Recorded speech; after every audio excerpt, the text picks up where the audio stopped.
You keep looking at the door, not because you have somewhere specific to be, but because staying feels wrong. Because the stillness has started to feel like stagnation. Because everywhere you look, people are moving, building things, going places, stepping into seasons that seem to have a shape and a direction. And you are here, in the same house, in the same room, in the same quiet that has been stretching longer than you expected. And the question underneath all of it is not simply, when will things change? It is something more unsettling than that. It is something wrong with me? Why am I not moving? Why is the door not opening? Why does God seem to be keeping me in a place that feels too small for what I believe He put inside me? Dear soul, stop for a moment and hear this. God is not confused about where you are. He did not accidentally leave you in this season. He did not get distracted by something more important and forget to move you along. He knows exactly where you are, and if He has kept you here, in this house, in this quiet, in this season that feels like waiting, He has a reason. Not a vague, general, everything happens for a reason kind of reason. A specific one. Augustine of Hippo understood the hidden work of the quiet season. He wrote of a God who does not prepare His people for significance in the places where they are visible, but in the places where they are alone, where there is no audience, no performance, no one to maintain an image for, where what is real is what is actually there, not what is presented. He wrote of his own seasons of confinement, the years when the life he was reaching for would not come together, when the movement he was certain he was ready for simply did not happen. And he discovered, with the particular clarity that only the quiet season can produce, that the formation God was doing in those apparently empty years was not incidental to the purpose. It was the purpose. It was the preparation without which everything that followed would have cracked under the weight of what was required. The place you are trying to move past may be the place God has been waiting to work in. Stay with us, because what we are about to say is not the comfortable version of this truth. It is the honest one, and the honest one is the one that actually helps. The first thing God is doing in this season of staying is building what the world cannot see. There is a gap that most people carry without knowing it. The gap between who they are when someone is watching and who they are when no one is. The version of yourself that shows up in public, collected, capable, holding a particular image together, and the version that exists in private, in the early mornings before the day has made its demands, in the evenings when the performance has been set down, in the hours when there is no one to impress and nothing to prove. God works with the private version, not the presented one, not the one you put forward when something is at stake. The real one, the one with the scattered attention and the weak discipline and the habits that have never been properly formed because life kept moving fast enough to avoid the forming. In 1 Samuel 16, David was not even brought in when Samuel came to anoint the next king. He was out in the field doing the ordinary work that no one thought was significant enough to interrupt for. And God said, "The Lord looks at the heart." Not the presentation, not the performance in front of Samuel, the heart that had been formed in the field, in the routine, in the responsibility that no one was watching. David did not become strong when he faced Goliath. He was already strong. The battle only revealed what had been built in the years when no one was paying attention. This is what this season is doing in you, dear soul. The staying, the discipline of the ordinary, unobserved day is forming something that will hold when it is finally tested publicly. The question is not whether the formation is happening. The question is whether you are cooperating with it or spending the season trying to escape it. How do you use your time when no one is asking anything of you? How does your attention behave when there is no external pressure to focus it? What do the unstructured hours reveal about the consistency of your character? These are not comfortable questions, but they are the ones this season is asking, and the answers The honest ones are what God is working with. Augustine wrote of his own private years with a rawness that is still uncomfortable to read. 16 centuries later, he described the gap between his public brilliance and his private disorder, between the clarity of his arguments and the chaos of his interior life. And he wrote of how God used the seasons of confinement, the seasons where the movement he was pushing for simply would not come, to close that gap, to bring the private version into alignment with the public one, not through judgment, through the patient, quiet, sometimes painful work of formation. What is God forming in you in this season? Not what is He going to give you next. What is He building in you right now, in the days that do not feel important, in the hours that do not appear to be leading anywhere? That is the real question of this season, and it deserves a real answer. The second thing this season is doing is separating you, not to isolate you, but to reset you. There are environments that shape you in ways you do not notice while you are in them. Conversations that slowly soften your standards. Relationships that pull you into patterns you did not create but begin to feel responsible for maintaining. The noise of other people's urgency bleeding into your own sense of what matters. The steady, almost imperceptible pressure of being around people who are moving in directions that are not yours, and feeling, because you are human, the pull to match their pace. 2 Corinthians 6:17 says, "Come out from among them and be separate," says the Lord. This is not an instruction about physical distance. It is an instruction about the protection of what God is building in you from the environments that would erode it. And God sometimes enforces this protection by simply removing you from those environments, by slowing the pace, by reducing the social noise, by keeping you home long enough for your own convictions to find their way back to the surface. When the external noise thins, the interior becomes clearer. Things you knew but had stopped hearing in the noise, they come back. Standards you had gently compromised in the press of social accommodation, they return. The sense of what you are actually called to, which had been getting hazier in the blur of too much activity, it sharpens. This is what this season is doing, not taking from you, returning to you what the noise had been covering. The world moves fast. It is always active, always stimulating, always offering something to fill whatever space might otherwise become still. And most of us, without realizing it, have become genuinely addicted to that stimulation, not in dramatic ways, in the small, constant, never quite still ways. The reaching for the phone before a thought has finished forming, the filling of every quiet space with something, the inability to sit with nothing happening for longer than a few minutes before something in us reaches for distraction. Psalm 46:10 says, "Be still and know that I am God."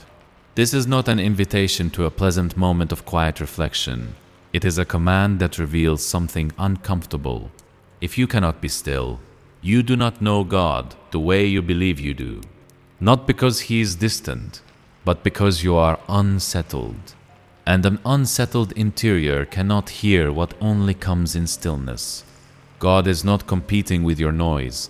He does not raise His voice to be heard above the stimulation. He speaks in the still small voice, the same voice that met Elijah not in the wind, not in the earthquake, not in the fire, but in the silence that followed all of them. And if your life is never silent long enough for that voice to be heard, you will keep asking for direction while ignoring what has already been said. You do not need God to speak louder.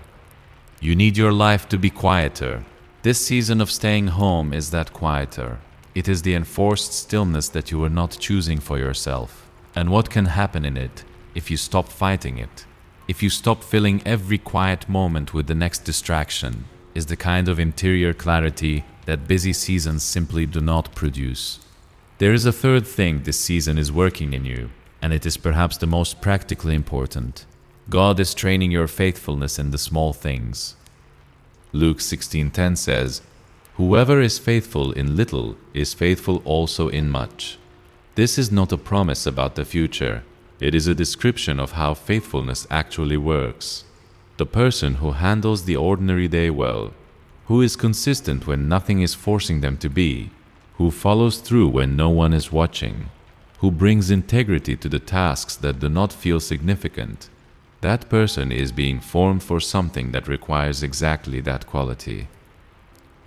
The habits of the unobserved day are not separate from the life you are reaching for. They are the foundation of it.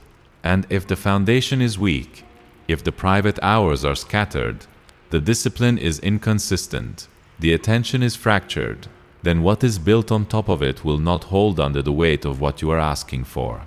Augustine learned this the hard way. He described the cost of years spent waiting for the significant moment while mishandling the ordinary ones. The way unformed habits do not simply stay small. They become the architecture through which every larger thing will eventually flow. And if the architecture is weak, the larger thing reveals it. Can you be trusted with a quiet day? This is one of the most important questions God asks in this season. Not can you perform well in public, not can you handle the dramatic moment, can you be faithful in the Tuesday that looks exactly like the Monday before it and the Wednesday that follows? Can you bring the same quality of attention to the task in front of you when nothing is forcing you to, and no one is measuring the result? This is where character is actually formed, not in the visible moments, in the repetition of the ordinary, in the returning, again and again, to what matters, even when nothing about the day feels like it matters, even when the doing of it produces no visible result, even when the only one who sees it is God. And that is enough, dear soul. It has always been enough. Now let us speak about something that costs people more than they realize. The assumption that every open door should be walked through. Not every opportunity that presents itself is yours to take. Not every invitation that arrives is one God ordered. Some things are simply available, and availability without discernment is not faith. It is restlessness wearing the costume of productivity. Psalm 37:23 says, "The steps of a good man are ordered by the Lord." Ordered, not merely permitted, not simply not wrong, ordered, which means that the things not in that order, however reasonable, however seemingly aligned, are simply not for you right now. And saying yes to them, out of the anxiety of wanting to be moving, costs you something you may not realize you are spending. The cost is not always immediate. It is the divided attention that comes from carrying more than God assigned. The clarity that things when too many things are claiming it. The work God was doing in the quiet season that begins to lose ground when the season gets crowded again before it is finished. Augustine wrote of learning to recognize the difference between what was available and what was aligned. The door that opens is not always the door that is yours. The opportunity that looks right is not always the opportunity that is right for you right now. Discernment is not just the ability to recognize what is wrong. It is the ability to recognize what is simply not yours, however good it looks, however reasonable it seems, however much the inactivity of staying has made the movement feel necessary. Stay where God has placed you until He makes the next step clear. Not because movement is wrong, but because the movement that is ordered, the step that is genuinely yours to take, will not require you to force it. It will open, it will align, it will arrive with a clarity that no amount of pushing produced. And the season of staying is not the obstacle to that clarity. It is the preparation for it. There is something that needs to be said about how you are using the home you are in. Because staying home is not automatically formative. It depends entirely on what you do with the staying. There are two ways to be at home. One is restorative. One is merely escapist, and they can look almost identical from the outside. Same chair, same room, same apparent rest, but they produce entirely different results in the interior. The escapist kind of staying is disengagement without intention. Coming home tired, sitting down, drifting through hours of consumption without anything being built or restored. The phone, the scrolling, the endless background noise that keeps the mind occupied without ever giving it the space to settle. You come out of hours of this kind of staying, not rested but dulled. Your focus has not returned. Your convictions have not sharpened. You feel like you were present in the room, but absent from yourself. Augustine recognized this pattern in his own life and described it with unusual precision. He wrote of the difference between solitude that builds and isolation that merely avoids. True solitude, the kind Jesus practiced when he withdrew to desolate places to pray, is intentional. It is not the absence of activity. It is the presence of a different kind of activity, the deliberate turning of attention toward God, the choosing, in the quiet, to do the interior work that the busy life was preventing.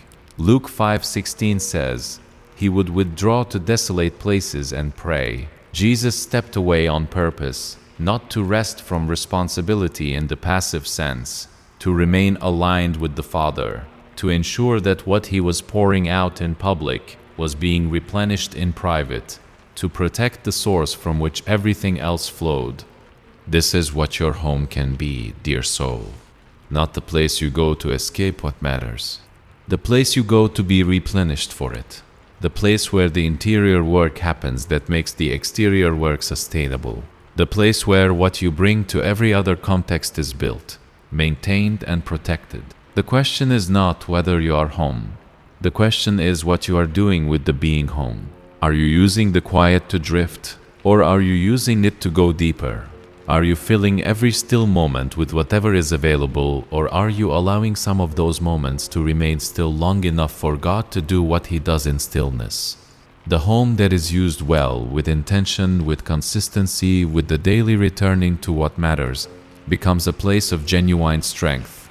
Not because dramatic things happen there, because ordinary things happen there, repeatedly, faithfully, in a way that gradually builds something that holds. Now let us speak honestly about the discomfort of this season, because we do not want to spiritualize it in a way that dismisses what it actually feels like. The season of staying feels like being left behind. It looks, from the inside, like inactivity. It produces, especially in people who are genuinely gifted, who have a real sense of calling, who believe there is something specific they are meant to do, a particular kind of frustration. The frustration of someone who is ready, who is willing, who keeps showing up and doing the work, and for whom the door remains closed. This frustration is not faithlessness. It is the honest experience of a waiting season, and God is not put off by it. He is not waiting for you to reach a place of perfect peace about the waiting before He will move. He is simply working in the waiting, regardless of whether the waiting is comfortable. But there is something the frustration can cost you if you are not careful. And that is the attention you need to be present to what God is doing right now. Because the frustration pulls the eyes forward to where you want to be, to what you want to happen, to the season that has not yet arrived. And when the eyes are always forward, you miss what is happening here. Here is where the work is, dear soul. Not in the season that has not yet arrived. Here, in this house, in this day. In the ordinary, unspectacular, apparently not leading anywhere routine of this particular week. Augustine wrote something that we want to leave you with as we close. He wrote of a God who does not complete His work in the conspicuous places, but in the hidden ones, who does not form what is lasting in the moments that feel significant, but in the ones that feel invisible, who is not in a hurry, who is not anxious about the timeline, who is not concerned with how the season looks from the outside, but with what is being built on the inside. He wrote, God is not in a hurry, we are. And this is true. The urgency you feel about this season, the press of it, the need for it to end, the restlessness that makes staying feel like failure, that urgency is not from God. It is from a world that has confused speed with progress and activity with fruitfulness. God measures differently. He measures by what is being built in the unseen places, by the quality of what is being formed where no one is watching, by the faithfulness of the person who tends their ordinary day as though it matters, because to God it does. Your season of staying is not a delay in your story. It is part of your story, and the part it is playing, the formation that is happening in it, the foundation that is being laid through it, is not incidental to what comes next. It is essential to it. Philippians 1-6 says, "He who began a good work in you will carry it on to completion until the day of Christ Jesus." The work is not stopped. It is not paused. It is not waiting for you to figure out how to move past this season. It is being carried forward right now in the exact place you are by the one who knows exactly what he is making and is not rushing the making of it. Stay, dear soul, not out of resignation, not because you have given up on what is ahead, but out of trust. Trust that the one who placed you here knows what he is doing here. Trust that the quiet season is not the absence of God's activity, but the location of his most specific work. Trust that what is being formed in you in this house, in these ordinary days, in the invisible hours of faithfulness, this is not nothing. This is the foundation of everything that follows, and when it is time to move, you will not have to force it. You will be ready, and the readiness will be real, built not on the performance of someone who has been pushing against a closed door, but on the character of someone who stayed faithfully where they were placed until the door was genuinely open. Honor where you are, not because it feels significant, but because God is working there. Type in the comments, "I am being formed, not forgotten." Let that be your declaration over this season. Let it be the truth you carry when the restlessness rises and the comparison tempts and the staying feels like it is costing more than it should. You are being formed, not forgotten, formed. And what is being formed in you right now, in this house, in this quiet, in the unwitnessed faithfulness of these ordinary days, will hold. It will hold when it matters, because it was built where only God could see it, and that is always where the strongest things are built. Subscribe and stay with us, dear soul. Come back next week, because the God who is forming you in this season has more to say to you. Go in peace, and stay faithfully, intentionally, trustingly, where God has placed you.